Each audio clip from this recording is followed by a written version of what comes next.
Welcome back to the Center for Student Support Services for another video. This one is meant to be an introduction of me. As I shared with you in the first video, I'm the campus counselor. And I know that in working with individuals, and if you've not worked with a counselor before, it's a matter of developing and nurturing a relationship. And part of a relationship means getting to know someone. Now, if you come to talk with me as the counselor, there are a few things you need to know that I cannot keep confidential, and that will be outlined more in detail if we have a chat together.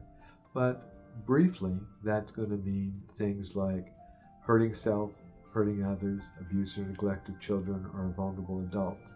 Beyond that, we're going to have a confidential chat, and we can keep the rest just between us and the office, unless we need to support you in some way. But again, part of this issue today, right now, this video, is meant to help you get to know me as a person so that you would be more comfortable with me as your counselor. I, too, am a graduate of this college in 1973. It was then known as Parkersburg Community College, but I received my associate's degree. Shortly thereafter, I went into the United States Air Force, where I served during the Vietnam era, and used my time in order to provide both the opportunity to get my bachelor's degree from the University of Maine while I was stationed there, and I also received my graduate degree, my master's degree, from the University of Oklahoma in the field of human relations.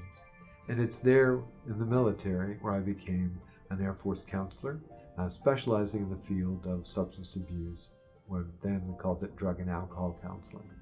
I was discharged in 1980, honorably discharged with the rank of staff sergeant, and I went to work in the field, mental health, working in both inpatient and outpatient facilities. Locally, here in this community, when I came back from my last assignment base in California, I worked for what we now call Westbrook Health Services. Had a different name back then, again as a counselor. And then I went to St. Joseph's Hospital, where I served for 18 years. I was the director of the Behavioral Health Center, director of pastoral care, and several other aspects of management that the hospital had me involved with at that time. Back about 12 years ago, I came here to WVU Parkersburg and returned. I was an adjunct instructor in the field of psychology and did that until about 5 years ago.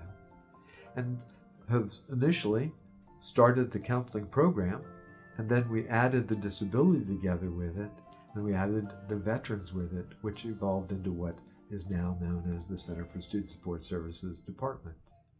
So as I share with you, I tell you a bit about my education, as I have.